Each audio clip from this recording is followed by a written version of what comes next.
Ethan Crawford walked into the dimly lit hotel hallway, his footsteps echoing softly against the marble floors. He had stayed in countless luxury hotels over the years, each one blending into the next, a meaningless blur of cold elegance and sterile perfection. Yet, as he moved toward his suite, a strange unease crept up his spine. Then he saw her. A woman, no older than 24, stood at the far end of the corridor, adjusting the cleaning cart beside her. She wore the standard uniform of hotel staff, a simple white blouse and dark pants, but that wasn't what caught his attention. It was her face, his breath hitched, his pulse roared in his ears. She turned slightly, revealing delicate features that were burned into his soul, the same high cheekbones, the same full lips, and the same piercing hazel eyes. Even the small scar on her left wrist, a faint crescent he remembered tracing with his fingers late at night, was exactly the same for 10 years. He had told himself Olivia was gone, that the crash had taken her, swallowed her whole, that there was nothing left of the woman he loved but memories and pain. And yet, here she was. Ethan's hands clenched into fists at his sides, his body rigid. His mind screamed that this was impossible, that it had to be some cruel trick of the light. But his heart, his damn, reckless heart, pounded with a truth he couldn't ignore. "Excuse me." His voice came out hoarse, unsteady. The woman turned at the sound, meeting his gaze with a polite, neutral expression. "Yes, sir. Can I help you?" Her voice was softer, younger, and yet, there was something achingly familiar about it. "What's your name?" he demanded, barely managing to keep his tone in check. She blinked, taken aback by his intensity. "Valerie Mitchell."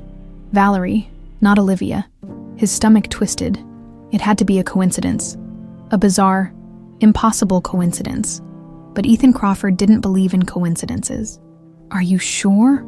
His words came out sharper than intended, her brows knitted together in confusion. Yes." She hesitated, gripping the edge of her cleaning cart. "Do I know you?" No, she couldn't. But damn it, she should. He forced a tight smile, retreating a step before his emotions gave him away. "No, you just remind me of someone." Valerie nodded, though she still looked wary. "Happens all the time." Ethan didn't respond. He turned away, his mind spinning in 1,000 directions. He needed answers. Back in his suite, Ethan sat at the edge of the bed, staring at the whiskey glass in his hand. But not drinking. His phone sat beside him, screen dark. But his thoughts burned with only one decision: hiring a private investigator. It was an extreme move, irrational even. But something in his gut told him this was no simple resemblance. Olivia's face wasn't one you just stumbled upon by accident. He picked up his phone and dialed. The call was answered on the second ring. "Carter," a gruff voice responded. "I need you to look into someone," Ethan said, his voice steady, his resolve hardening. There was a pause. "That's new. You usually have me looking into people you want to destroy. This is different." Carter sighed. "All right, give me a name." Ethan's grip tightened on the glass. "Valerie Mitchell." Another pause. "And what exactly am I looking for?" Ethan hesitated before answering. "Everything." Over the next few days, Ethan found himself drawn back to the hotel corridors, lingering near the cleaning staff's stations. Watching from a distance, he wasn't sure what he expected to find. Some proof that Valerie wasn't real. Some tiny imperfection that would break the illusion. But every time he saw her, the feeling only grew stronger. The way she tucked her hair behind her ear, the way she tilted her head slightly when she was deep in thought, the way she walked, graceful, yet with a determined purpose. He needed facts, and fast. Then, late one evening, his phone buzzed. "Got something?" Carter's voice came through the line. Ethan sat up straight. "Tell me." Carter let out a slow breath. "She grew up in an orphanage in Chicago. No known family. No adoption records. No birth certificate." Ethan frowned. "That doesn't make sense." "That's not the weird part," Carter continued. "Every attempt to trace her past beyond the orphanage, dead end. It's like someone erased her existence before she was even 5 years old." The air left Ethan's lungs. His grip on the phone tightened. No known parents. No real past. A decade-old wound reopened in his chest.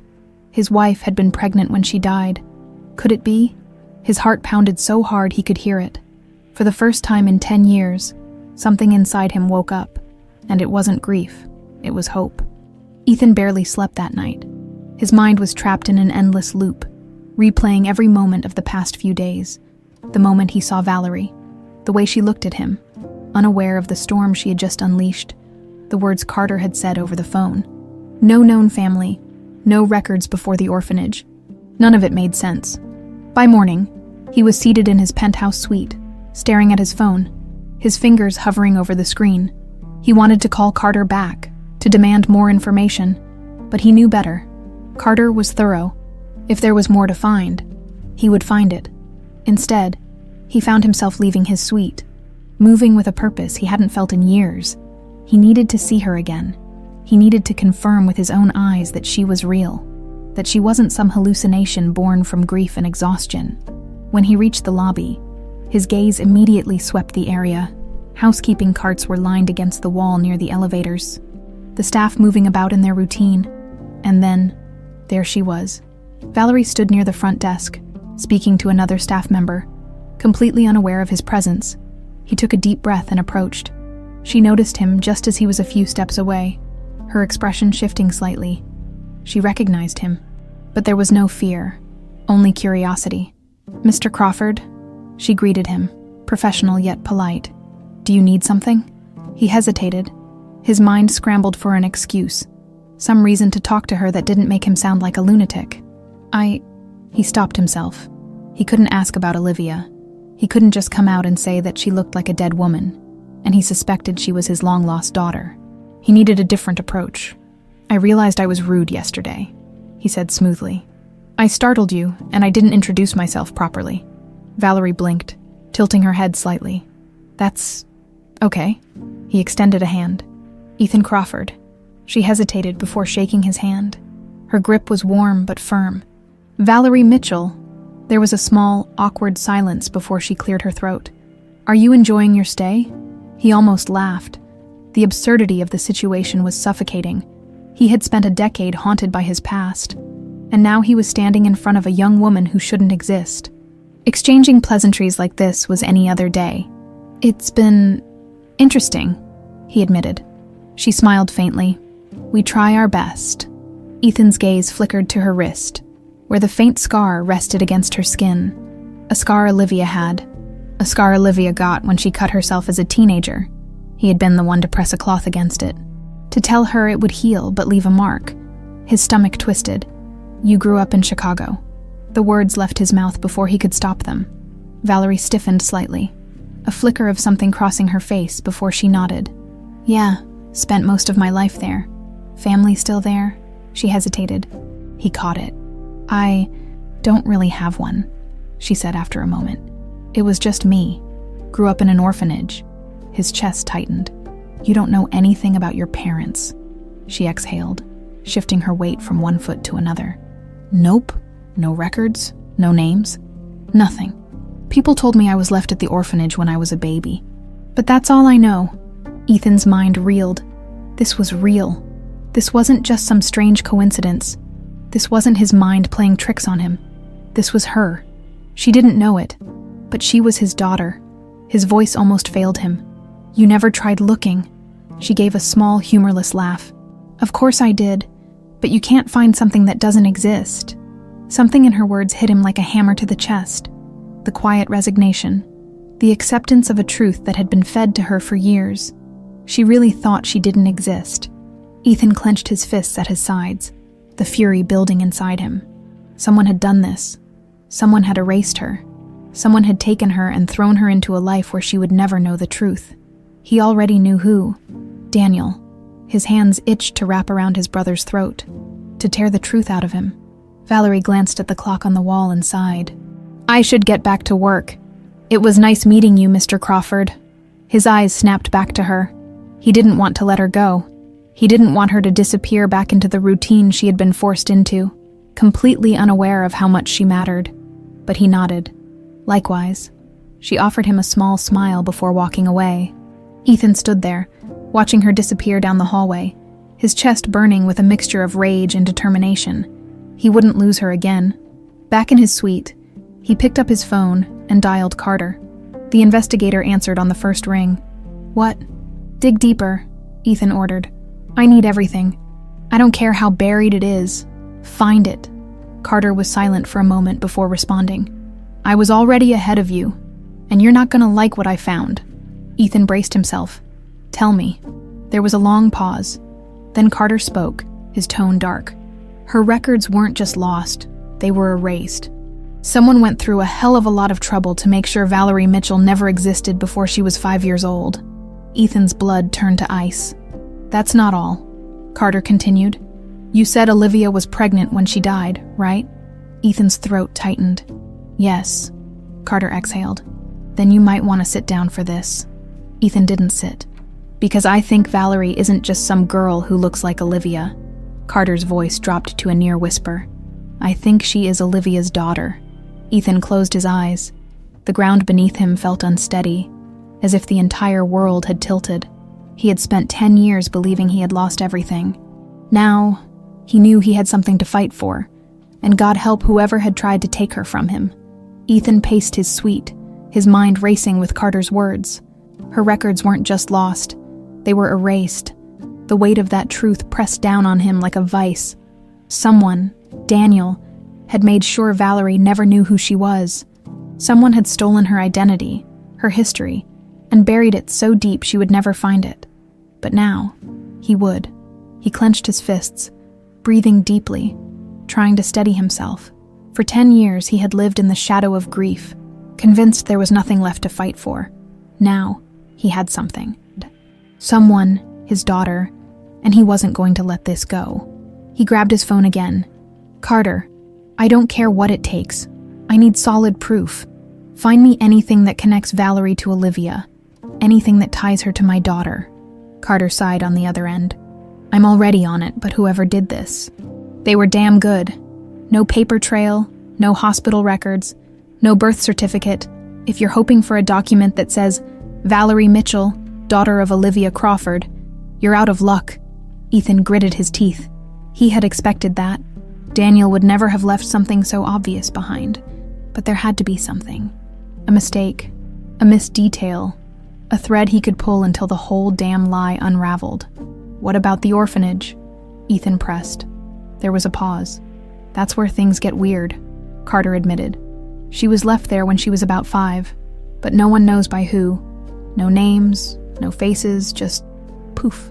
One day she was there. Ethan's grip on his phone tightened. No one just appears, Carter. Someone put her there. I know, Carter said, his tone dark. And I'm gonna find out who. Ethan ended the call and sank into the chair near the window, staring out at the skyline of New York. His pulse pounded with frustration. He needed more, needed answers, and he needed to talk to Valerie again. The next morning, he found himself back in the lobby, scanning the area for any sign of her.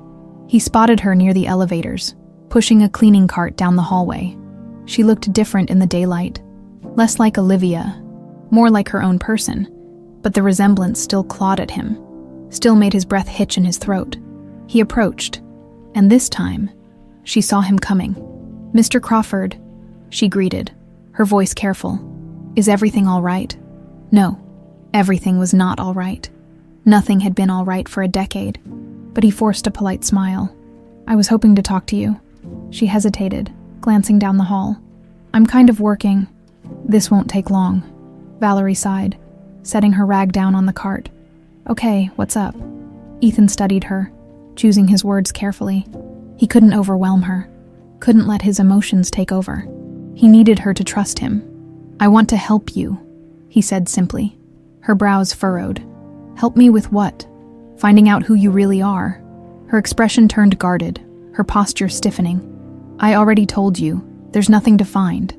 I tried for years. No records, no family. It's just how it is. But what if it wasn't? She blinked. What do you mean? What if someone made sure you wouldn't find anything? She let out a short, disbelieving laugh. You think someone erased my past? Why the hell would anyone do that? Because you were stolen from me. Ethan exhaled, softening his tone. I don't know yet, but I have people looking into it. Her expression shifted from disbelief to something closer to suspicion. Why do you even care? Because you're my daughter. Because I know what it's like to lose someone, he said instead. And I don't think you should have to live not knowing where you came from. She searched his face, uncertainty flickering in her hazel eyes. Then she shook her head. I don't need charity, Mr. Crawford. It's not charity. She crossed her arms. Then what is it? Ethan hesitated. He was walking a dangerous line. If he pushed too hard, she'd shut down completely. But if he didn't push at all, he'd never get through to her. Finally, he settled on the truth, at least part of it. You remind me of someone, he admitted. Someone I lost a long time ago. Valerie's expression softened, just slightly. I'm sorry, she said quietly. Ethan nodded, swallowing the lump in his throat. Just let me help, Valerie. No strings attached. If I find something, I'll tell you. If I don't, then you'll know you were right all along. She hesitated, chewing on her bottom lip. Then, finally, okay. A breath of relief rushed out of him. Okay. She looked down at her hands before meeting his gaze again. But don't get your hopes up. Ethan's jaw tightened. He already had, that night. His phone rang again. Carter's voice was sharp. I found something. Ethan's heart pounded. What is it? The orphanage, Carter said. Turns out, a donation was made 10 years ago, right before Valerie showed up there. Ethan frowned. And the donor was Daniel Crawford. The air in the room went still. Ethan's grip on his phone turned white-knuckled. His pulse thundered in his ears. Daniel, his brother, had left a paper trail, and Ethan was going to use it to burn his entire world to the ground. Ethan sat in his hotel suite, gripping the edge of the desk as Carter's words echoed in his mind. A donation was made 10 years ago, right before Valerie showed up there. The donor was Daniel Crawford. The confirmation sent a surge of adrenaline through his veins. He had known, deep down, that Daniel was behind this, but now he had proof that his brother had been involved in Valerie's disappearance, proof that Daniel had tried to erase his own niece from existence. He pressed his fingers against his temples, forcing himself to think clearly. This wasn't just about revenge. This was about getting Valerie back, about showing her the truth before Daniel could twist it any further. But he had to be careful. If Daniel caught wind of what he was doing, he'd bury the truth even deeper. Ethan took a deep breath. Tell me everything, Carter sighed through the phone. The donation was significant, Ethan. We're talking about a 6-figure amount wired directly to the orphanage. No explanation, no personal visit, just a transaction that happened to coincide with a little girl mysteriously appearing at their doorstep. Ethan clenched his jaw. Did he use his name? Carter scoffed. Of course not. It went through a shell company, but I traced it back. It all leads to him. Ethan leaned back in his chair, exhaling sharply. What else? There's one more thing. A former worker at the orphanage. An old woman named Linda Hayes. She was there when Valerie arrived. I tracked her down. She's retired now, but she remembers that night. Ethan sat up straighter. Where is she? Chicago. I'll be on the next flight. Carter sighed. Ethan, I know you want answers, but take it slow. You don't know how deep this goes. Ethan's grip on his phone tightened. I know exactly how deep it goes. The line went dead. The next morning, Ethan stood outside a modest home in a quiet Chicago neighborhood. The house was small but well kept, with a neat garden lining the front yard. He knocked twice. A few moments later, the door creaked open. An elderly woman with sharp blue eyes and graying hair peered at him from behind the screen door. Can I help you? Ms. Hayes, Ethan asked. Her gaze flickered with recognition. You're the man Carter called about. He nodded. I need to ask you about Valerie Mitchell. She hesitated, glancing over her shoulder before stepping onto the porch and closing the door behind her. I don't like talking about that night, she murmured. But something tells me you already know more than you should. Ethan met her gaze. I need the truth. Linda sighed, rubbing her hands together. It was late, stormy, the kind of night that makes people restless. I was doing my rounds when I heard a noise at the front entrance. Thought it was the wind. But then I heard it again. A soft cry. Ethan's throat tightened. I opened the doors and saw her, Linda continued. She was standing there, soaked to the bone, barely 5 years old, just standing, not moving, not running away, like someone told her to stay put. Ethan's chest ached. He could picture it. His daughter. Alone, abandoned in the dark. I called out to her, but she didn't answer. Just stared at me. The only thing she had was a stuffed rabbit and a small backpack with nothing inside. No note, no identification. Just a scared little girl with no past. Ethan swallowed hard. Did she say anything? Linda hesitated. Just one thing, over and over again. Ethan's pulse pounded. What did she say? Linda met his eyes, her voice barely a whisper. She kept saying, "Mommy told me to wait." A sharp, icy sensation stabbed through Ethan's chest. Olivia. She had been alive. She had been there. And she had tried to keep their daughter safe. Ethan's hands curled into fists. His mind raced. If Olivia had been there that night, if she had managed to save Valerie before disappearing, then what the hell had happened to her? Linda sighed, shaking her head. I tried asking her who her mother was, where she came from, but she didn't remember. Or maybe she just blocked it out. Ethan nodded, trying to keep his emotions in check. And Daniel, did he ever come around? Linda frowned. No, but about a month later, the orphanage got a sudden influx of donations. No name attached, no explanation. Just money. Ethan exhaled sharply. Daniel hadn't just stolen his daughter. He had made sure she would never remember where she came from. He pushed a hand through his hair, forcing himself to stay calm. Did Valerie ever talk about anything else? Anything that might help? Linda hesitated. There was one thing, a nightmare she used to have. Ethan's gaze snapped back to her. She would wake up screaming about a car, Linda said softly. A car on fire, someone yelling her name. Every time. She'd cry until she fell back asleep. Ethan's stomach twisted. She had been there. She had seen it. The night Olivia had died, or supposedly died. Valerie had witnessed it. A slow, burning rage built inside him. Daniel had done this. He had orchestrated the worst pain of Ethan's life. Had stolen his wife, his daughter, and rewritten history.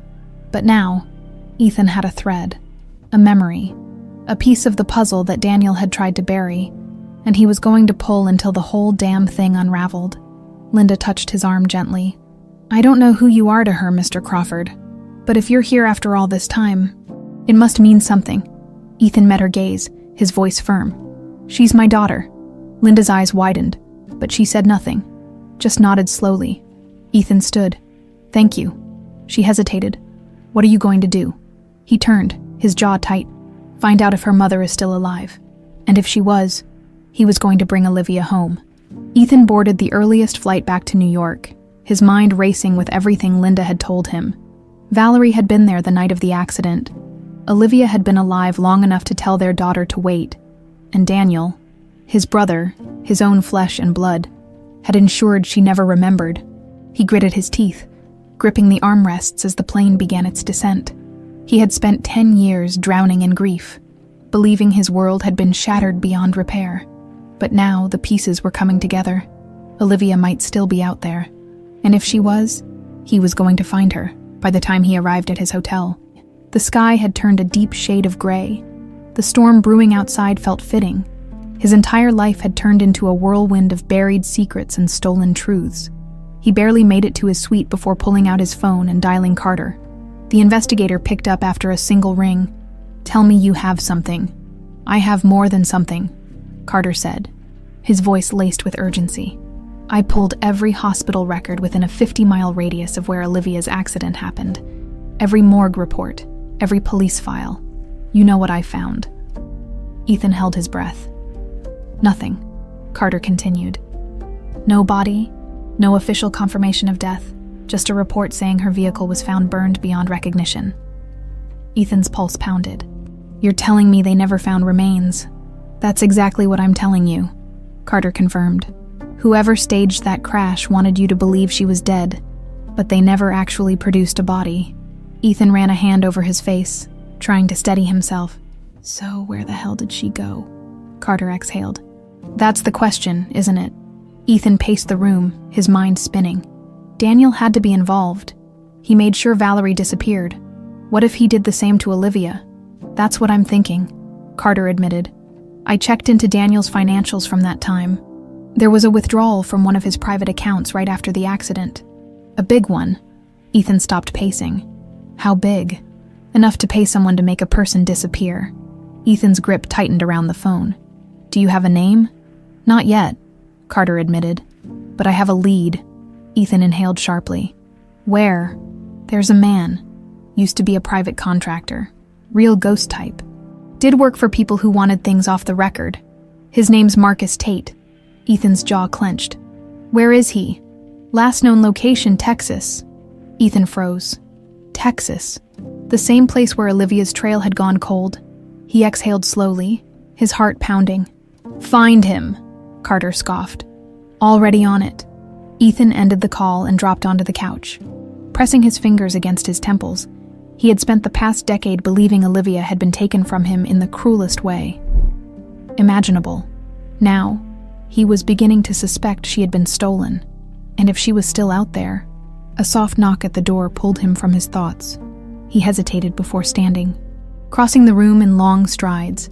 When he opened the door, he wasn't sure who he expected to see, but it wasn't Valerie. She stood in the hallway, shifting her weight awkwardly. She was out of uniform, dressed in jeans and a hoodie, her dark hair pulled into a loose ponytail. Hey, she said hesitantly. Ethan blinked, taken aback. Valerie, she swallowed, glancing down the hall before looking back at him. Can I come in? He stepped aside without a word, letting her in. She moved to the center of the room, her arms crossed tightly over her chest. He shut the door and turned to face her. What's wrong? She hesitated before exhaling heavily. I don't know why I'm here, she admitted. Something about what you said, about me not existing before I was 5. Ethan remained silent, letting her find her words. I went back to my apartment, she continued, and I started thinking about it, about how I never really questioned it before. The fact that I had no baby pictures, no stories about where I came from, I just accepted it. She looked up at him, her hazel eyes searching. But now I can't stop thinking about it. Ethan's chest tightened. She was on the edge of the truth. A part of her already knew. She just didn't have the words for it yet. I don't know what you're hoping to find, she admitted. But if there's even a chance you're right, I need to know. Ethan nodded. Then let's find out together. She hesitated before nodding. A beat of silence stretched between them before she cleared her throat. One more thing. He lifted a brow. Yeah? She hesitated, her expression uncertain. You said I reminded you of someone. Ethan felt his throat tighten. Who?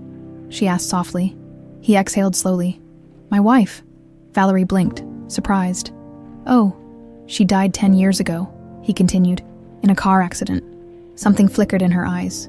A car on fire, she whispered. Ethan's blood turned to ice. Valerie frowned, rubbing her temple. I don't know why I said that. Ethan's pulse pounded. Valerie, she took a shaky breath. I keep having this dream. A car, flames, someone calling my name. Ethan forced himself to stay calm. Do you see anything else? She shook her head. Just fear, panic, and then nothing. Ethan inhaled sharply. It wasn't just a dream.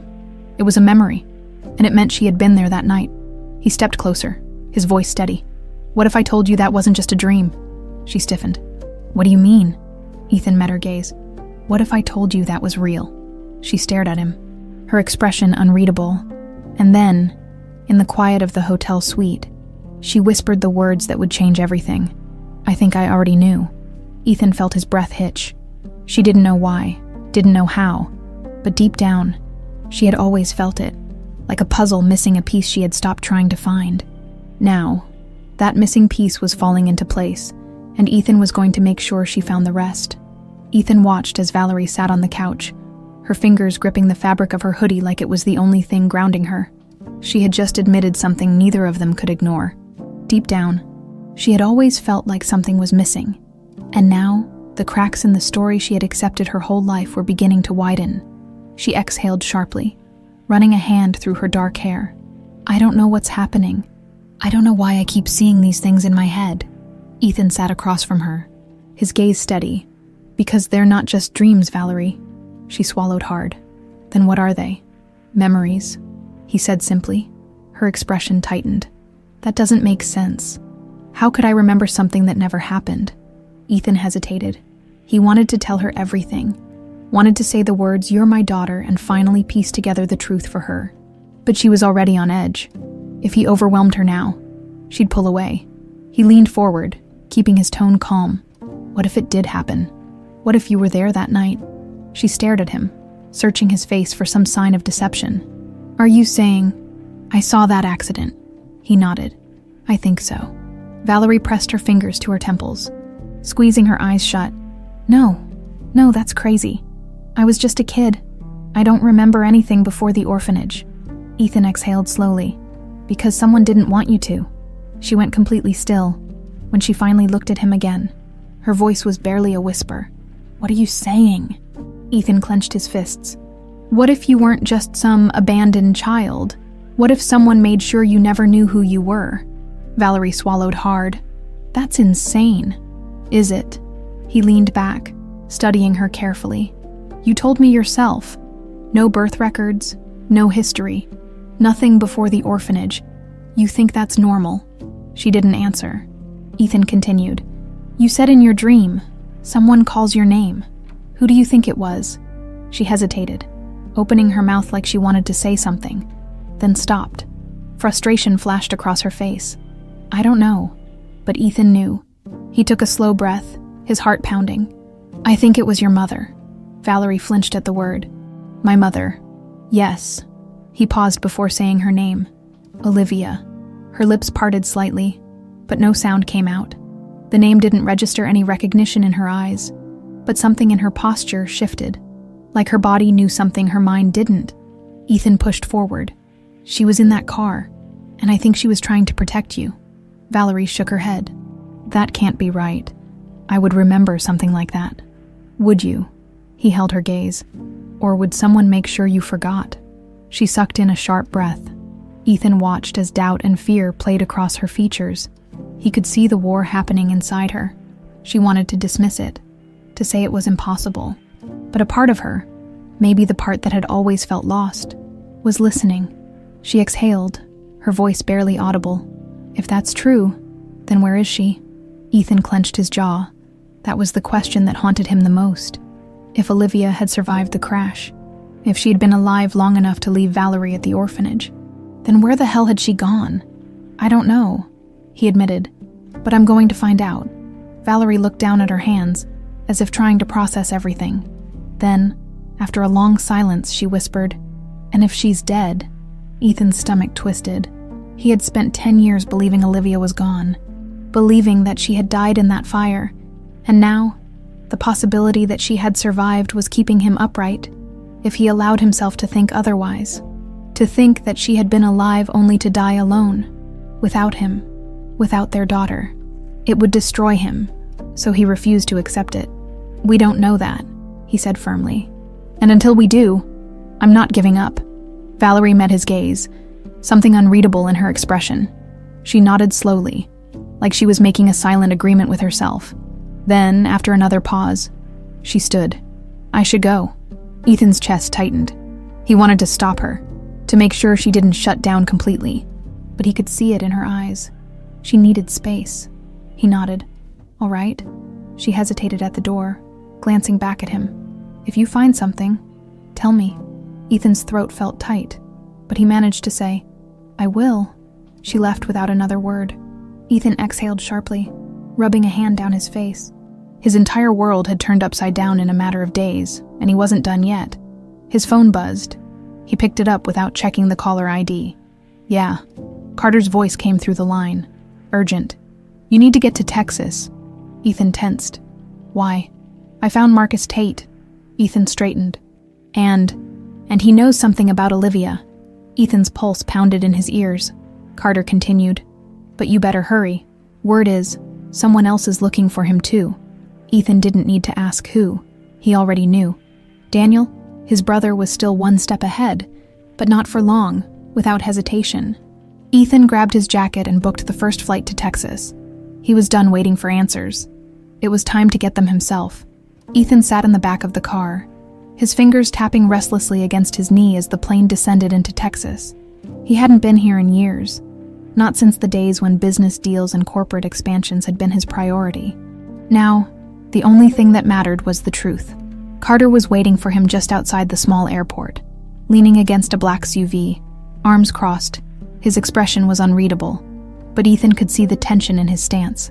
As soon as he stepped out of the car, Carter straightened. "I hope you're ready for this," Carter muttered as Ethan approached. "Just tell me where he is," Ethan said, his voice tight. Carter exhaled sharply, motioning toward the SUV. "Get in. I'll explain on the way." Ethan didn't waste time with questions. He climbed into the passenger seat, and Carter pulled onto the main road, the engine rumbling beneath them. "Tate's a ghost," Carter started. "Used to be one of those guys people paid to make problems disappear. No paper trail, no records. If he was involved in something, you wouldn't find a damn thing linking him to it." Ethan clenched his jaw. "And you're sure he was involved?" Carter shot him a look. "I don't deal in guesses, Crawford.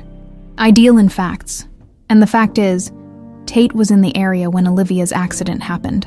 Then, a few weeks later, he disappears for a while, only to resurface in Texas under a new identity." Ethan's grip on the dashboard tightened. "Where is he now?" Carter hesitated. "That's where it gets complicated. Word is, Daniel's men are looking for him too." A cold rage spread through Ethan's chest. Of course Daniel was trying to cover his tracks. He had stolen Ethan's daughter, taken his wife, and now he was scrambling to make sure the truth never saw the light of day. Carter continued. "Tate's holed up in a cabin about an hour outside of town.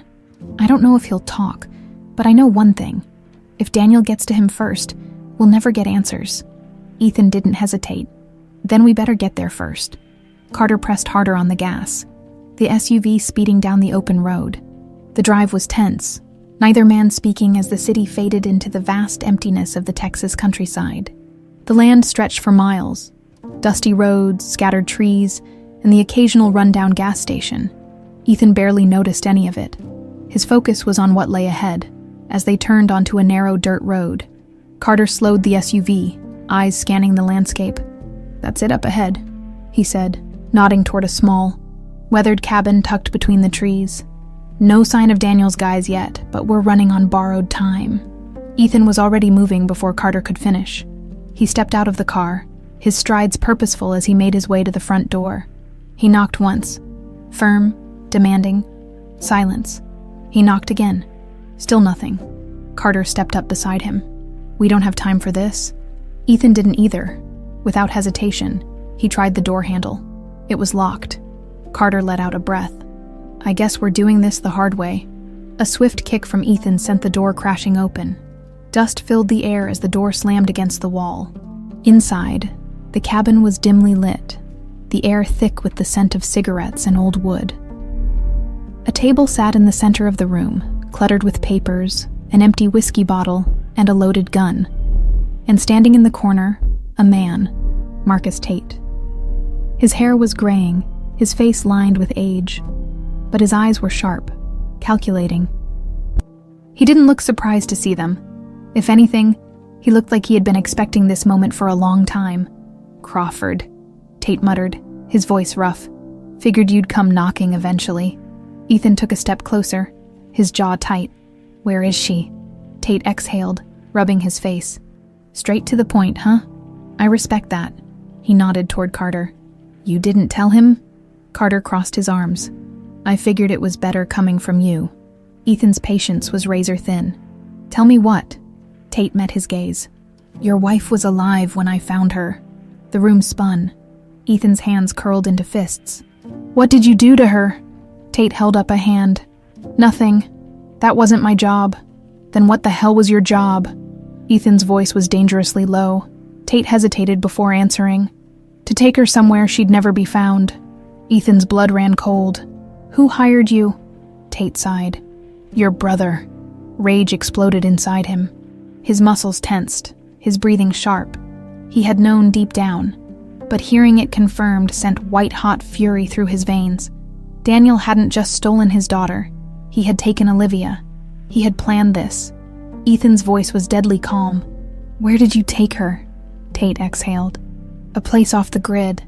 A town in Texas. Small, quiet. She had no memory when I dropped her off, and I was paid to make sure it stayed that way." Ethan's world tilted. Olivia had been alive. She had been alive this whole time. living in some town under a different identity, never knowing who she really was. He stepped forward, his entire body coiled with restrained violence.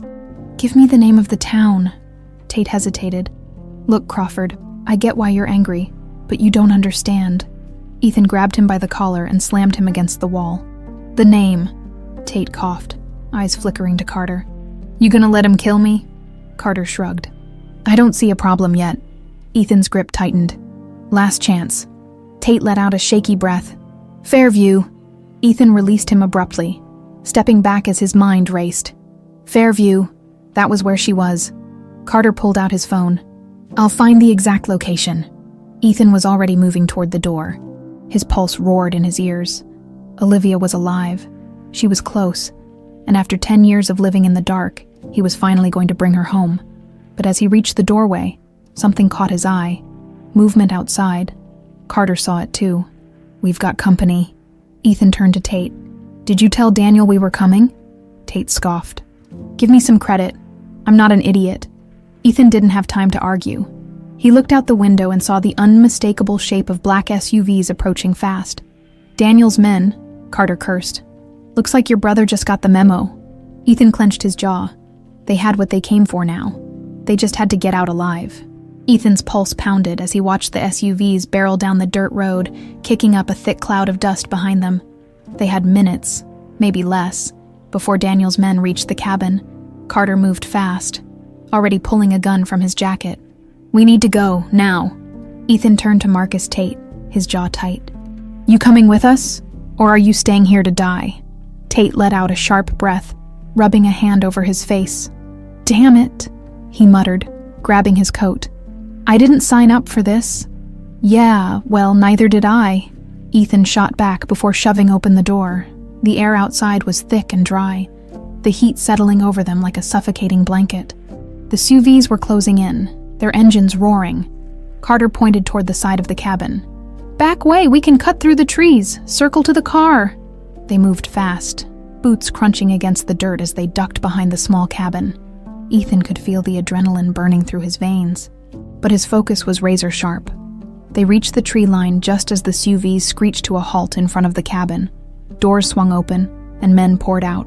5, maybe 6 of them, all armed. Ethan gritted his teeth. He had no doubt they were here to clean up Daniel's mess. "We don't have time to play hide and seek," Carter muttered. Glancing at Ethan, "You get in that car, and you drive straight to Fairview. I'll keep them busy." Ethan shook his head. "I'm not leaving you behind." "You're wasting time," Carter growled.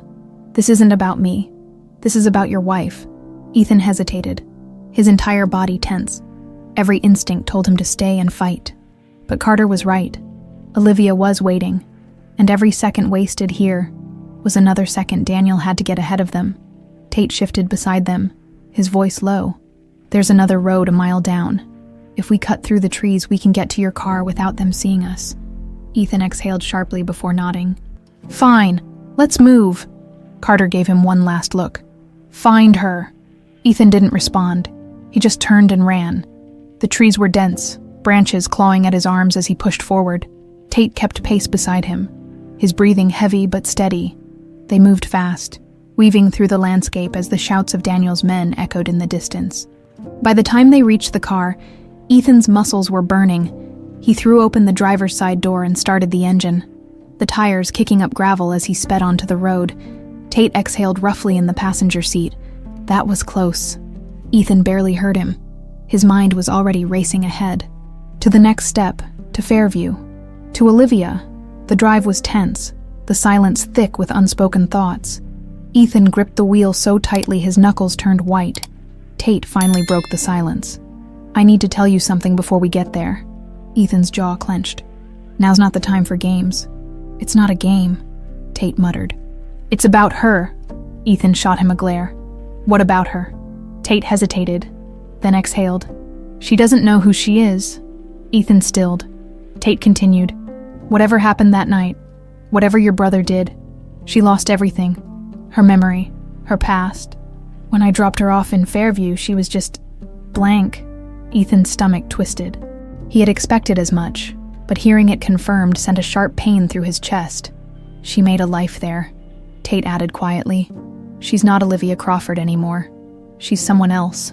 Ethan exhaled slowly, his grip on the wheel tightening. Then I'll remind her. Fairview was small, just as Tate had said. A quiet town tucked away from the rest of the world. The kind of place where people lived their whole lives without ever leaving. It was almost too perfect, too untouched. The kind of place someone would go if they wanted to disappear. Ethan pulled the car to a stop near the town center, his heart hammering. Tate pointed toward a small school building across the street. She's a teacher, goes by the name Anna Walker. Ethan's breath caught. Anna. It was wrong. It didn't fit. But if she had no memory of Olivia, no memory of him or Valerie, then it made sense. His chest felt tight as he stepped out of the car. The school looked quiet, the sun casting long shadows over the pavement. Children were filing out of the building, their laughter filling the air. And then he saw her. She was standing near the entrance, speaking to a young girl with blonde braids. Her hair was longer than he remembered, falling past her shoulders in soft waves. She wore a simple dress, nothing like the elegant clothes Olivia used to wear. But it was her. It was Olivia. His breath caught, his body frozen as he watched her smile. Soft, warm, alive. The world blurred around him. It had been 10 years. 10 years of grief, of believing she was gone. And yet, here she was, in the flesh, just a few feet away from him. His throat tightened. He wanted to call out to her, to run to her, to pull her into his arms and never let go. But then, she turned, and the moment their eyes met, his heart shattered all over again, because there was no recognition in her gaze. No flicker of familiarity. She didn't know him, didn't know the man who had loved her more than life itself, didn't know the husband who had spent every day of the last decade mourning her. She blinked at him, polite but distant, before giving him a small nod and turning back to the little girl. Ethan felt like the ground had been ripped from beneath him. Tate's words echoed in his head. She's not Olivia Crawford anymore. She's someone else. Ethan clenched his fists, forcing himself to take a slow breath. It didn't matter. She was here. She was alive. And even if she didn't remember him, didn't remember the life they had, he wasn't going to walk away. He had lost her once. He wasn't going to lose her again. Ethan stood frozen on the sidewalk, his heart pounding so loudly it drowned out the sounds of the small town around him. Olivia, Anna, was right there, alive, breathing, moving through the world as if the past 10 years had never happened. But she didn't recognize him. He had imagined this moment 1,000 times, dreamed of what he would say, how it would feel to see her again. But nothing had prepared him for this. Nothing could have beside him. Marcus Tate exhaled quietly. Told you, he muttered. Ethan barely heard him. His entire focus was locked on Olivia. She was kneeling beside the little girl, smiling gently as she tucked a stray curl behind the child's ear. The warmth in her expression, the kindness, it was all still there. The same Olivia he had loved, the same woman who had once been his whole world. She just didn't remember. He forced himself to move, his legs heavy as he stepped forward. He wasn't thinking about what he would say, wasn't thinking about anything, except the fact that after a decade of believing she was gone, she was right here. The little girl gave Olivia a quick hug before running off to join a group of friends. Olivia, Anna, stood, brushing off her dress, and turned back toward the school. Ethan took another step. Olivia, he said, his voice barely above a whisper. She stopped mid-step. Slowly, she turned to face him, her eyes narrowing slightly.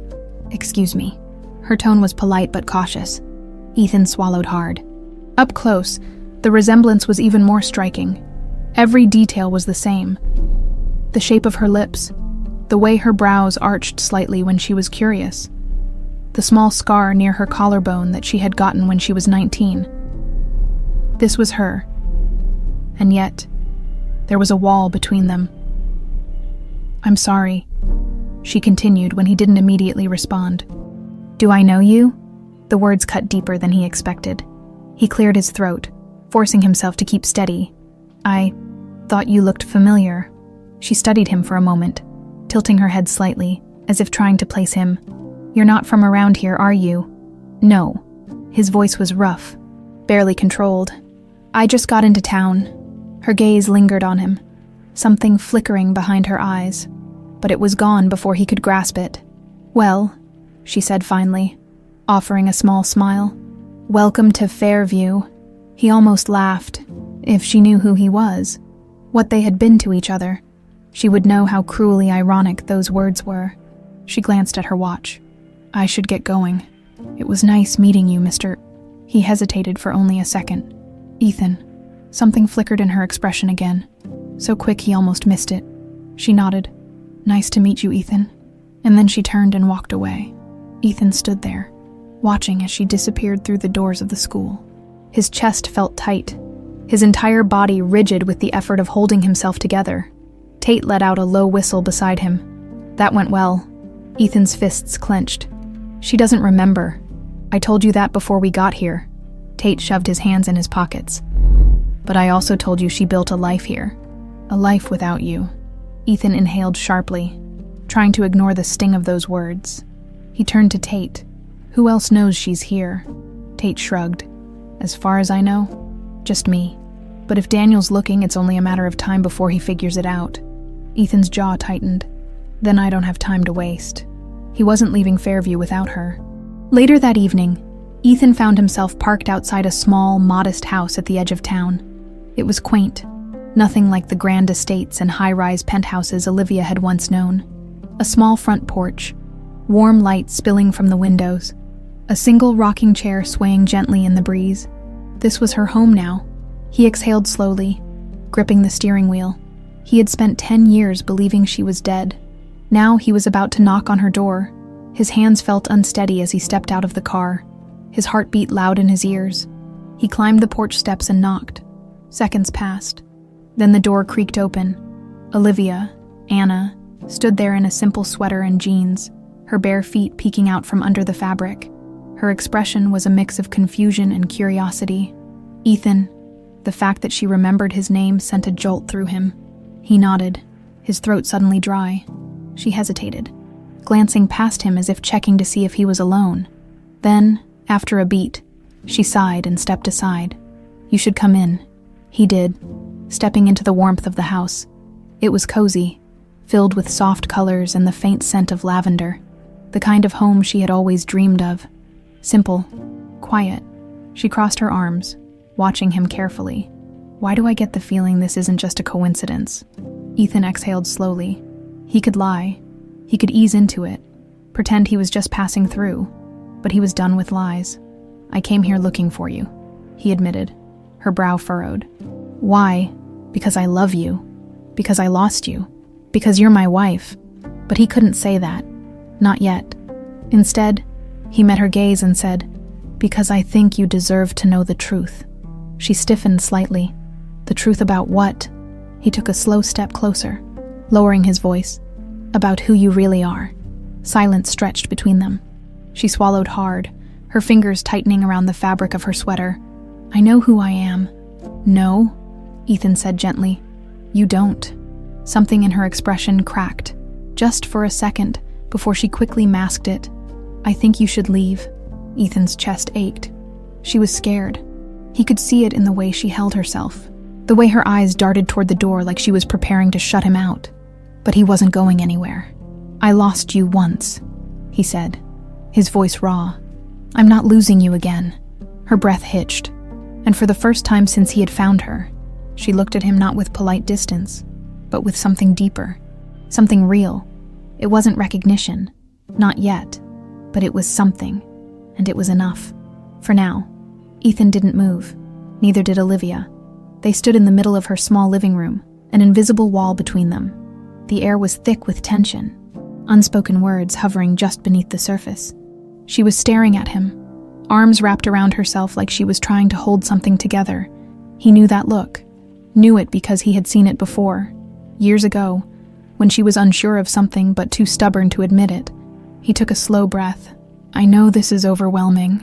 Her lips parted slightly, like she wanted to say something, but she hesitated. Then, after a long pause, she shook her head. "You don't understand. My life here, it's simple, it's peaceful, and She stopped, biting her lip, her hands tightening around her sweater. Ethan watched every small movement, searching for something, anything that told him she remembered. But there was nothing. No flicker of recognition.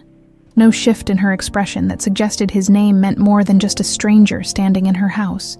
But then, why had she let him in? He took a careful step forward. I know you don't remember me, and I know you probably don't want to, but I can't walk away from this. Olivia. She flinched at the name. Her fingers twitched and she inhaled sharply, shaking her head again. My name is Anna. No, Ethan said, his voice firm but gentle. It's not. She looked away, her shoulders tense. I don't know who you think I am, but I have a life here, a job, friends. I don't need... She stopped herself, exhaling sharply. I don't need someone digging into things that don't matter anymore. Ethan clenched his jaw. They matter to me. Silence stretched between them. She was trembling, just slightly, but enough for him to notice. He wanted to reach out, to touch her, to remind her of everything they had been. But she wasn't ready for that. Not yet. Instead, he softened his tone. Let me ask you something. She exhaled shakily, eyes flickering to his. What? Have you ever felt like something was missing? Her breath hitched. She blinked, startled, before quickly masking her reaction. That's a ridiculous question. He tilted his head. Is it? She swallowed. Everyone has moments where they feel lost. That doesn't mean anything. Ethan studied her. Then why are you shaking? Her lips parted, but no words came out. She turned away abruptly, moving toward the small table near the window, pressing her palms against it as if grounding herself. I don't know what you expect from me, she whispered. Ethan took another step forward, careful not to push too hard. I don't expect anything. She closed her eyes. Then why are you here? Because I found you, he said, voice raw. And because I love you. Her entire body stiffened. Slowly, she turned back to him, her expression unreadable. You, she swallowed hard. You loved Olivia. Ethan's heart ached. You are Olivia. She shook her head, stepping back like she needed more space between them. No, I'm not. I don't remember you. I don't remember anything you're talking about. And I don't want to. Ethan felt the sting of those words. But he didn't back down. You're scared, he said quietly. She laughed, but it was hollow, forced. Scared. Of what? The truth. Her jaw tightened. The truth is that I have been happy here for years, and now you're showing up expecting me to... What? To suddenly remember a life that doesn't exist? Ethan inhaled sharply. It does exist, you just don't remember it yet. She turned away again, running a hand through her hair. I think you should go. Ethan's chest tightened. He had known this wouldn't be easy, but hearing her say it still hit like a punch to the gut. He forced himself to nod. All right. She looked at him, surprised that he wasn't fighting her on it. He moved toward the door but stopped before opening it. But I'm not giving up on you, Olivia. Not now.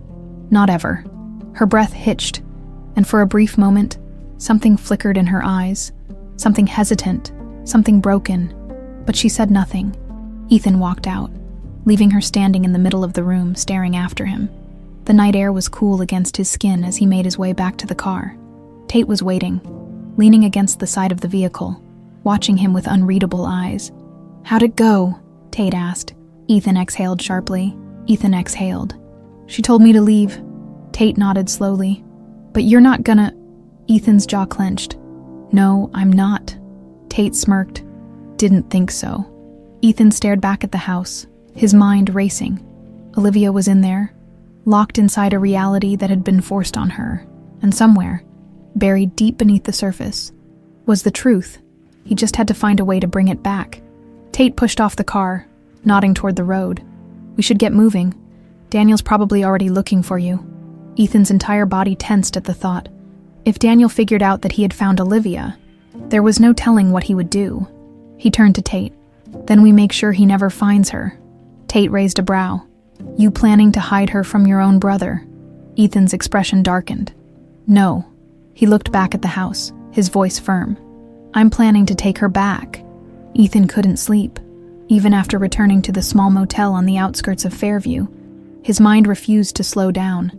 Olivia was here, breathing, living, walking through a world that had been constructed for her, a life built on stolen time and buried truths. She had looked at him like he was a stranger. That was what hurt the most. He could handle anger. He could handle resistance. But the absence of recognition, that gutted him. He sat on the edge of the bed, elbows resting on his knees, staring at the floor. He needed a plan, needed to figure out how to make her remember, because one thing was certain. He wasn't leaving without her. A knock at the door made him look up sharply. Carter was out tracking Daniel's movements, and Tate was supposed to be laying low. Ethan reached for the gun he kept in the drawer, just in case. Before moving to open the door, he wasn't expecting to see her. Olivia, Anna, stood in the dim glow of the porch light, her expression guarded. She wore a hoodie over her dress, arms crossed tightly, like she was trying to hold herself together. For a moment, neither of them spoke. Then she exhaled. "I shouldn't be here." Ethan swallowed hard, his grip on the door tightening. "Then why are you?" She hesitated, glancing down the hallway as if someone might be watching. Then, after another pause, she whispered, "I don't know." Ethan stepped aside, silently inviting her in. She hesitated for only a second before stepping over the threshold, her presence filling the space with an energy that nearly knocked the air from his lungs. He closed the door behind her, watching as she moved to the center of the room, arms still crossed, gaze darting around like she wasn't sure what she was doing. "I couldn't stop thinking about what you said," she admitted, voice barely above a whisper. Ethan stayed still, letting her find her words. "I don't know why," she continued, shaking her head. "I don't even know you. But when you said my name," she faltered, eyes flickering toward him. "Olivia," his chest tightened. "What about it?" She swallowed. It felt wrong and right at the same time. Ethan's pulse pounded. This was it. The first crack in the facade. She let out a shaky breath. "I don't remember anything before Fairview. I used to think that was normal, that maybe I just had a bad childhood, or maybe my mind just blocked things out." She rubbed her arms like she was suddenly cold. But what if that's not true? Ethan took a careful step closer. What if it's not? She let out a small, humorless laugh. "That's the problem, isn't it? If you're right, then everything I know about my life is a lie." Ethan exhaled slowly. "Then let's find out." She hesitated. "How?" He took another step. "Let me show you." She studied him, searching for something. Maybe reassurance, maybe a reason to run. But she didn't move. Ethan moved to the bedside table. Pulling open the drawer, he pulled out his wallet and retrieved a small, worn photograph. He had carried it for years, a reminder of what he had lost. He turned and handed it to her. She hesitated before taking it, her fingers brushing against his. Her breath caught the moment she looked at it. It was a picture of her, Olivia, standing beside him, laughing, eyes bright with happiness. She was wearing the blue dress he had bought her on their honeymoon. Her hand was resting on her stomach. She had been pregnant at the time. Her grip on the photo tightened. "Where did you get this?" she whispered. Ethan's voice was rough. "It was taken 10 years ago." She shook her head. "No, that's not possible." He took a step closer. "It is." She was breathing harder now, something shifting in her expression. Panic, confusion, recognition. She pressed a hand to her temple. She stopped, shaking her head again. "I don't understand." Ethan's heart pounded. "You don't have to understand right now. Just trust me." She met his gaze, and for the first time, there was something in her eyes that wasn't dismissal. But then, just as quickly, she stepped back. "I need to go." Ethan clenched his jaw. "Olivia." "No." She shook her head, her grip still tight on the photograph. "I need to think." He let out a slow breath. "All right." She hesitated one last time before turning and heading for the door. But just before she stepped out, she whispered, "I'll let you know if I remember anything." Then she was gone. Ethan sat down heavily on the bed, exhaling sharply. She was cracking. It was only a matter of time. Ethan barely slept. His mind replayed every second of his conversation with Olivia, Anna, over and over again. The way she had hesitated, the flicker of doubt in her eyes, the way her fingers had trembled as she held the photograph. She was starting to question everything, and that meant he was running out of time. Daniel wouldn't stay in the shadows forever. If his brother even suspected Ethan had found Olivia, he would make a move, and Ethan knew exactly what kind of move that would be. By morning, He was already on the phone with Carter. "Tell me you have something," Ethan muttered, pacing his motel room. Carter exhaled through the line. "Daniel's in damage control mode. I checked his financial records again. He's moving money. A lot of it. Offshore accounts, untraceable routes. It screams cover-up." Ethan's grip on the phone tightened. "That means he knows." "Not for sure," Carter said, "but he's paranoid. And that's dangerous." Ethan clenched his jaw. "I need to get her out of here." "Easier said than done," Carter warned. "She doesn't remember you. She doesn't trust you. You push too hard. She bolts." Ethan ran a hand through his hair. He knew Carter was right. But how was he supposed to stand by and do nothing when Daniel was already making his next move? Carter sighed. "Look, I'll keep an eye on Daniel. You just focus on Olivia. Find a way to break through to her. If she remembers, if she realizes what he did, then she won't run. She'll fight." Ethan nodded to himself. That was the Olivia he knew. Fierce, strong. Once she saw the truth, she wouldn't let Daniel win. "I'll call you if anything changes," Carter said before hanging up. Ethan exhaled, forcing himself to calm down.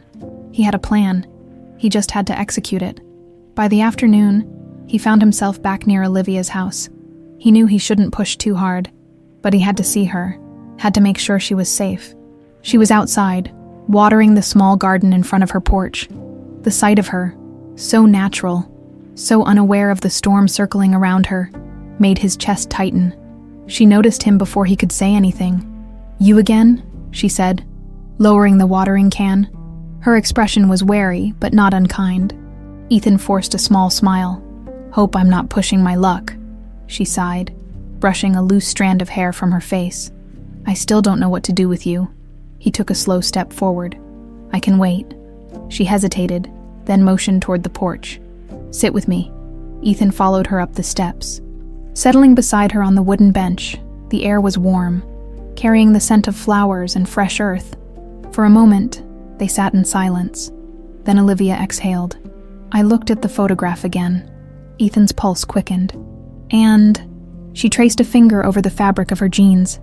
It felt familiar, but I don't know if that's real or if it's just my mind playing tricks on me. He swallowed hard. "It's real." She shook her head. "How do you know?" "Because I was there," he said simply. "Because I loved you." Her breath hitched slightly, but she quickly masked it.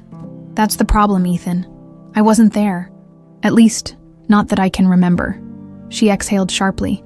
"And even if I believe you, even if everything you're saying is true, what do I do with that?"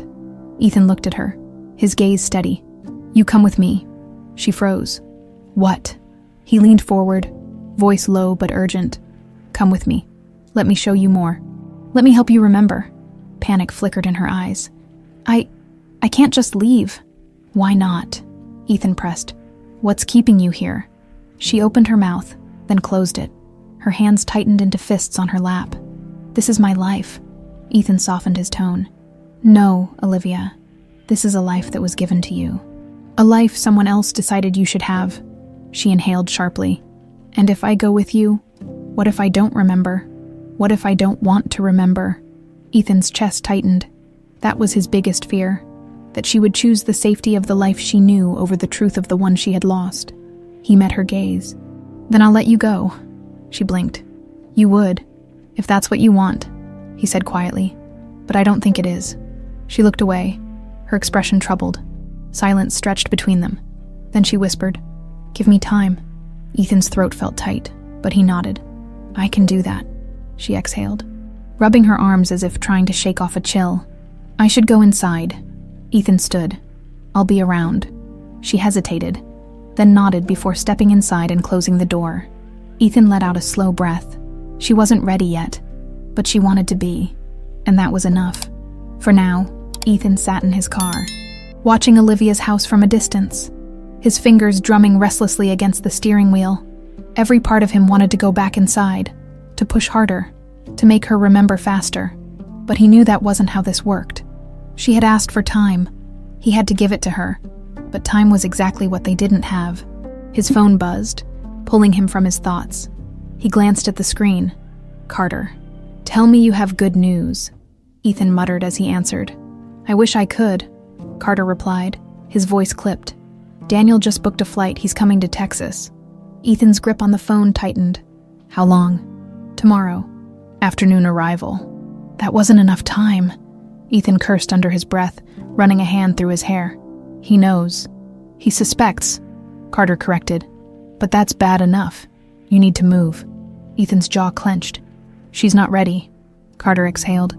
Then make her ready. Ethan ended the call without another word. He sat there for a long moment, breathing deeply, trying to calm the rage simmering beneath his skin. Daniel was coming, and when he got here, he wouldn't hesitate. If he couldn't manipulate Olivia into staying buried in this lie, he would eliminate her completely. Ethan wasn't going to let that happen. He stepped out of the car, moving toward Olivia's house. This time, he wasn't waiting for her to come to him. He needed to make her see. The knock on the door was firm, urgent. A few seconds later, it opened slightly, and Olivia peered out, startled to see him again so soon. "Ethan, we need to talk," he said, his tone leaving no room for argument. She hesitated, but then sighed and stepped back, allowing him inside. He barely noticed the warmth of the house, the scent of lavender lingering in the air. He was focused entirely on her. She closed the door behind him, crossing her arms. "You're pushing too hard." "I don't have a choice," she frowned. "What does that mean?" Ethan exhaled sharply. "Daniel is coming." Confusion flickered across her face. "Who?" "My brother." He watched her closely, searching for any reaction. "The man who made sure you forgot everything. The man who tried to erase you." Olivia shook her head. "That's insane." "No," Ethan said firmly. "What's insane is that you don't know what he did to you, what he stole from you." She flinched slightly at his tone, but she didn't back away. "I told you. I don't remember any of that." "Then let me show you." She frowned. "Show me what?" Ethan reached into his pocket, pulling out a small USB drive. "I've been digging." Carter found something. She hesitated before slowly taking the drive from him. "What is it?" He swallowed. "Proof." She stared at the device in her hand, her fingers tightening around it. "And you think if I see whatever's on here, I'll suddenly remember?" "I don't know," Ethan admitted, "but I think it's worth a shot." She let out a slow breath, conflicted. Then, after a long pause, she nodded. "All right." She led him to a small desk in the corner of the room, where a laptop sat. Sitting down, she inserted the drive, her hands visibly trembling as she clicked on the single video file. Ethan's heart pounded as the screen flickered to life. The footage was grainy, black and white, as if recorded from a hidden camera. It showed a hospital room. A woman, Olivia, was lying in a bed, looking weak, her face pale. Monitors beeped softly in the background. Then, the door opened and a man walked in. "Daniel!" Ethan saw Olivia stiffen beside him, but she said nothing. On the screen, Daniel leaned over the hospital bed, speaking in a low voice. The audio was faint, but it was enough. "No one is coming for you, Olivia," Daniel murmured. "Your husband thinks you're dead. Your daughter will never know you existed. This life, it's over." Ethan clenched his fists, rage boiling beneath his skin. He had always known Daniel was a monster, but seeing it like this, seeing him standing over Olivia, controlling her fate like a goddamn puppet master, made him want to break something on the screen. Olivia, weak but still fighting, shook her head. "He'll find me," Daniel chuckled. "No, he won't, because you won't remember him." Then, a doctor entered the room, holding a syringe. Ethan saw the way Olivia's breath hitched beside him. She reached up, touching the side of her head as if something inside her was shifting. On the video, Daniel leaned closer to the bed. "Say goodbye to who you were. By tomorrow, you'll be someone else." The screen went black. The silence that followed was deafening. Ethan turned to Olivia, watching as she sat there, completely still, staring at the dark screen. Her hands trembled. Her breathing was uneven. Then finally she whispered, "It's true." Ethan's heart pounded. "Olivia!" She shot up from the chair, stepping back as if the walls were closing in. I saw it. That was me." Her voice was shaking. "He did this to me." Ethan stood, reaching for her, but she flinched. I don't know what to do with this." "Let me help you." he pleaded. "Let me get you out of here before he comes." She pressed her fingers against her temples, breathing hard. "He's coming for me." Ethan nodded. "Tomorrow." She let out a shaky breath. Then slowly she looked up at him, and for the first time since they had reunited, he saw it. Recognition. Not completely. Not fully. But it was there, flickering in her eyes like the first light of dawn breaking through darkness. And it was enough. She took a deep breath. "What do we do?" Ethan's jaw tightened. "We run." She didn't argue. She just nodded. And Ethan knew. Daniel had won for 10 years. But that ended now. Ethan moved quickly, his pulse hammering in his ears as he grabbed the bag he had packed earlier. Olivia. No. Anna was still standing by the laptop, staring at the dark screen like she was trying to pull more answers from it. He could see her hands trembling, her breathing uneven. He stepped toward her, voice low but firm. "We need to go now." She blinked, snapping out of her trance, turning to him with wide, uncertain eyes. "Go where?" "Away from here." Ethan zipped up his bag, slinging it over his shoulder. "Daniel's coming tomorrow. If we're still here when he arrives, you won't get another chance to leave." She hesitated, glancing around her small home as if she were seeing it for the first time. "This place, this life," she exhaled sharply. "It's all a lie." Ethan nodded. "Yeah, and the longer you stay here, the more dangerous it gets."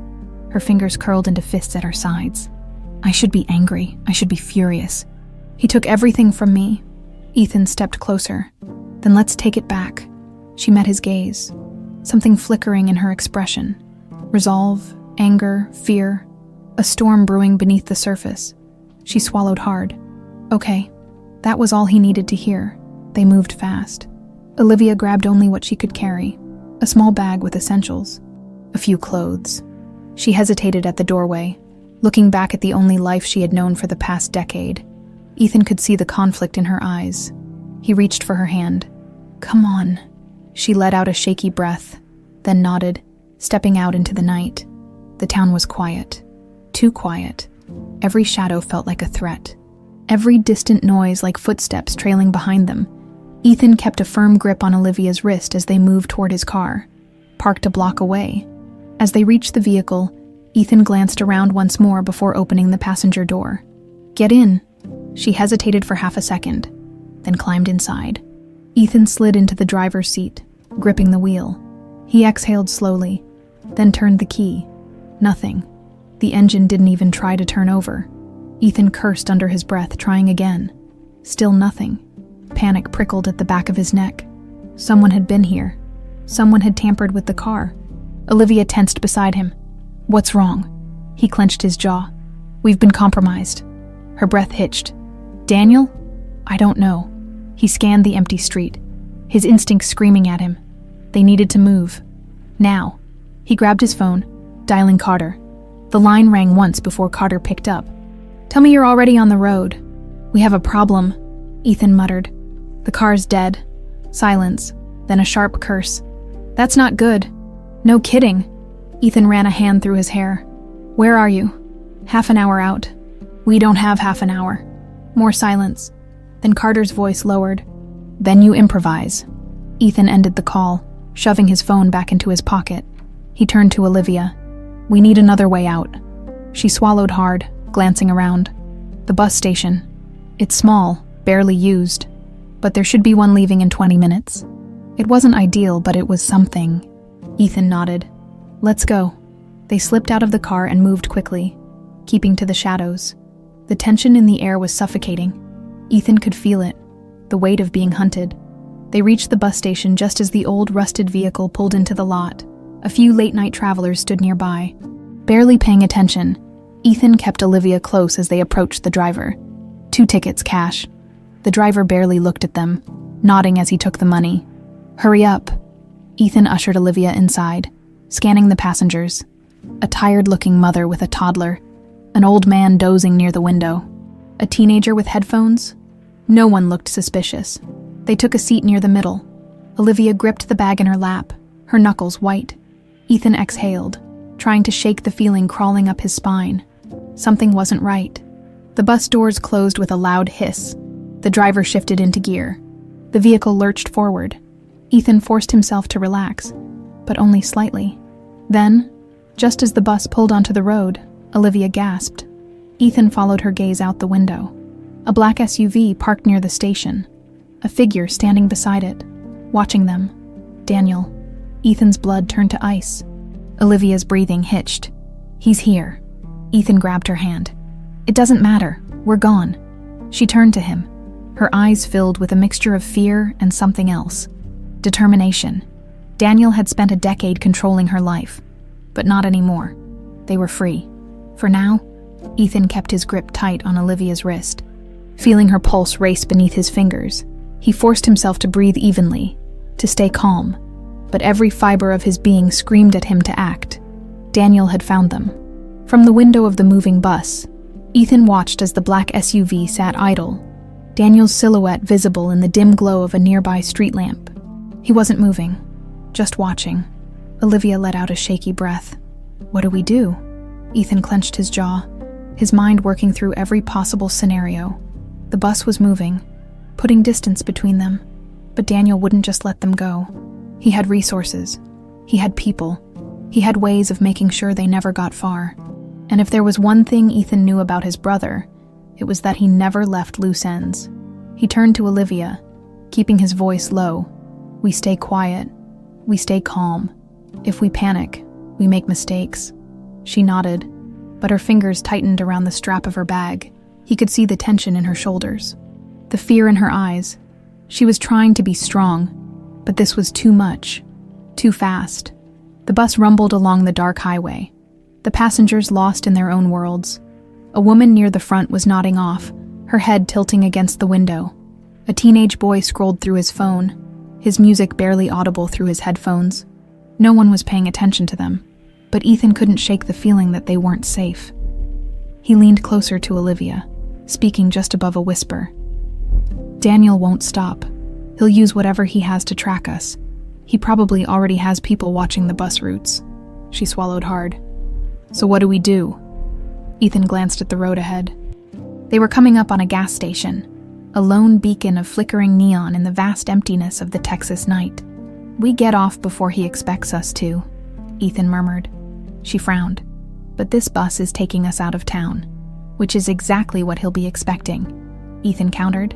If we stay on, he'll just follow, but if we disappear now, we might buy ourselves some time. She hesitated, then nodded. Okay. Ethan stood, making his way to the front of the bus as casually as possible. The driver barely glanced at him when he spoke. We need to get off here. The man frowned. This ain't a stop. Ethan reached into his pocket, pulling out a crisp $100 bill. It is now. The driver considered it for half a second before grunting and pulling over. Olivia followed Ethan quickly, her movements stiff with nerves. As soon as they stepped onto the cracked pavement of the gas station, the bus roared back onto the highway, disappearing into the night. They were alone. Olivia exhaled, glancing around. Now what? Ethan scanned the area. The gas station was small, barely more than a convenience store with a couple of pumps. A single car was parked outside, a beat-up old pickup truck. No other signs of life. Ethan pulled her toward the side of the building, away from the main road. We wait, see if Daniel follows the bus or if he figures out what we did. She shivered slightly, rubbing her arms. And if he figures it out? Ethan met her gaze. Then we run. Minutes passed. The silence was thick, heavy. Olivia shifted on her feet, her nerves fraying with each second. Ethan could feel it too. The tension of being hunted, of knowing they were one step ahead but not far enough. Then, headlights. A sleek black SUV sped down the road, following the direction of the bus. Olivia tensed. That was him. Ethan nodded, relief and anxiety hitting him in equal measure. They had bought themselves time. But not much. He pulled out his phone, dialing Carter. We're off the bus, Ethan said the moment Carter picked up. Good, Carter responded. I tracked Daniel's people. He's got 2 teams watching exits out of Fairview. You're not going to make it far without a plan. Ethan exhaled. We need a car. Carter was silent for a beat. Then, there's a guy I know, runs a scrapyard 20 miles west. No questions asked. Cash only. Send me the location. Carter did. Ethan ended the call and turned to Olivia. We need a ride. Her brow furrowed. There's only one car here, and I don't think the owner is just going to hand it over. Ethan smirked. Then we make him an offer. A few minutes later, Ethan approached the lone pickup truck where a man in his 60s was sipping a coffee, flipping through a newspaper. His gut told him this guy wasn't the type to get involved in trouble, but money talked. Ethan leaned against the truck. Hey buddy, I need a ride. The old man barely looked up. Not a taxi. Ethan pulled out another $100 bill, sliding it onto the dashboard. Not asking for a taxi. That got his attention. He eyed Ethan, then the money. Where to? West, 20 miles. The man considered it, then shrugged. Fine, get in. Ethan and Olivia climbed in, the old truck rumbling to life as they pulled onto the road. Olivia let out a shaky breath. We did it, she whispered. Ethan didn't answer. He didn't want to tell her the truth. This wasn't over, not even close. Ethan kept his eyes on the road ahead, his muscles tense as the old pickup truck rumbled westward. Olivia sat beside him, silent, staring out the window. The headlights cut through the darkness, but no matter how much distance they put between themselves and Fairview, Ethan knew it wasn't enough. Daniel was coming. He could feel it in his gut, the same way he had felt danger looming 1,000 times before. He had spent years navigating hostile boardrooms, dealing with men who thrived on power plays and deception.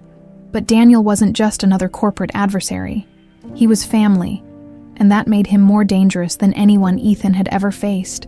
The old man driving the truck hummed softly to himself, tapping his fingers on the wheel. He didn't ask questions, didn't press for details. He had taken Ethan's money, and that was enough for him. After what felt like an eternity, the truck pulled into the outskirts of a scrapyard, its gates rusted and worn from time. A single floodlight flickered above a garage, casting long shadows across the sea of discarded metal. Ethan turned to Olivia. Stay close. She nodded, gripping her bag tightly as they stepped out. A man emerged from the garage, wiping grease from his hands onto a rag. He was burly, with thick arms covered in faded tattoos, his expression one of mild curiosity.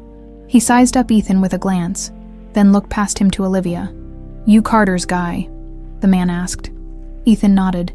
We need a car. Something untraceable. The man smirked. You got cash.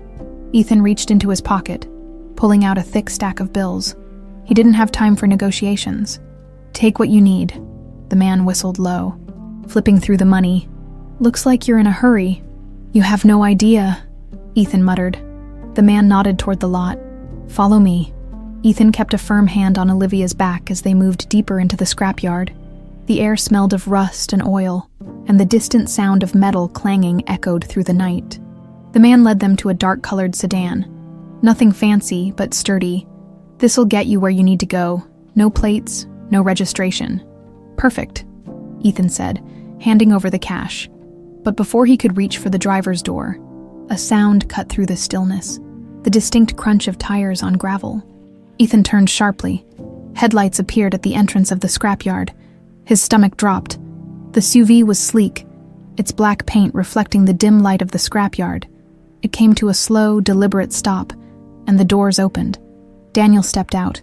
He was dressed in an expensive dark suit, the kind of thing that looked out of place here in the middle of nowhere. His expression was unreadable, but his presence alone made the air feel heavier. Behind him, 2 men flanked his sides, security, no doubt armed.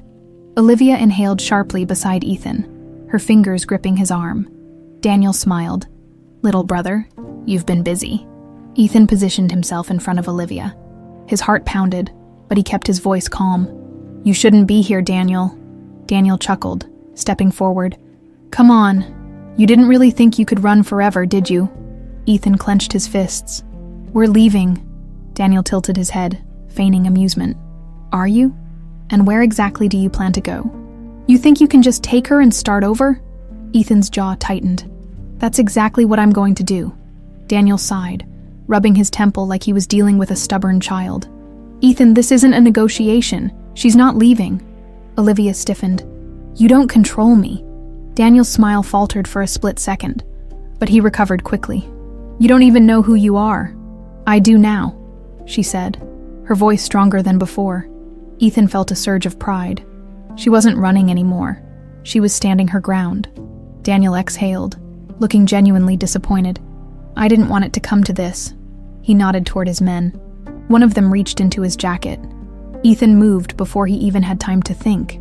In one swift motion, he grabbed Olivia's wrist and pulled her down behind the car, just as a gunshot rang out. The scrapyard erupted into chaos. Shouting, footsteps, the sound of metal being knocked over. The mechanic who had sold them the car cursed loudly. Scrambling for cover, Ethan reached for the gun tucked at his back, his fingers tightening around the grip. He turned, firing 2 shots toward Daniel's men. They dove behind the SUV, one of them cursing as a bullet ricocheted off metal. "Ethan!" Olivia gasped, gripping his arm. He turned to her, his breath coming fast. "We need to move." Keeping low, they darted toward the sedan. Ethan wrenched the driver's door open, pushing Olivia inside. Another shot rang out, hitting the ground inches from them. Ethan fired back blindly, forcing Daniel's men to take cover. Then he jumped into the car, twisting the keys in the ignition. The engine roared to life. Daniel stepped out from behind the SUV, his expression cold. He raised his hand. No gun, just a silent command for his men to stop shooting. Ethan gritted his teeth and hit the gas. The tires screeched against the pavement as they tore out of the scrapyard. The SUV's headlights flared behind them. And Ethan knew they wouldn't stop. Daniel wouldn't let them go that easily. Olivia was breathing hard beside him, her hands shaking. But she wasn't crying. She wasn't falling apart. She was holding on. Ethan reached for her hand, squeezing it briefly before focusing back on the road. He glanced at the rearview mirror. The SUV was gaining. Ethan clenched his jaw. "Hold on!" He swerved sharply, taking the first dirt road he could find. The car jolted as it hit uneven ground, kicking up dust and gravel. Behind them, the SUV followed, its tires grinding against the rough terrain. They weren't losing them.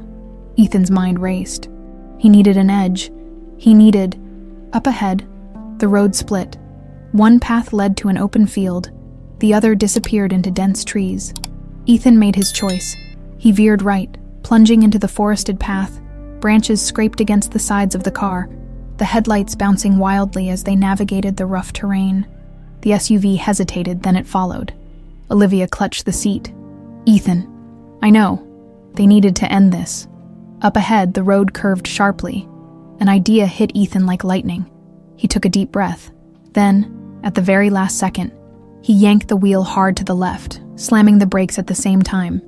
The car spun, skidding to a stop just before the edge of a ravine. Behind them, the SUV didn't have time to react. It hit the turn too fast. For a brief second, everything slowed. Then the SUV tipped forward. Too much momentum, too little control. It flipped. Olivia gasped as the vehicle tumbled. Metal crunching, glass shattering, and then silence. Ethan's hands were locked around the steering wheel, his breath ragged. Olivia turned to him, eyes wide. "Is he?" Ethan exhaled slowly. "It's over." And for the first time in 10 years, he believed it.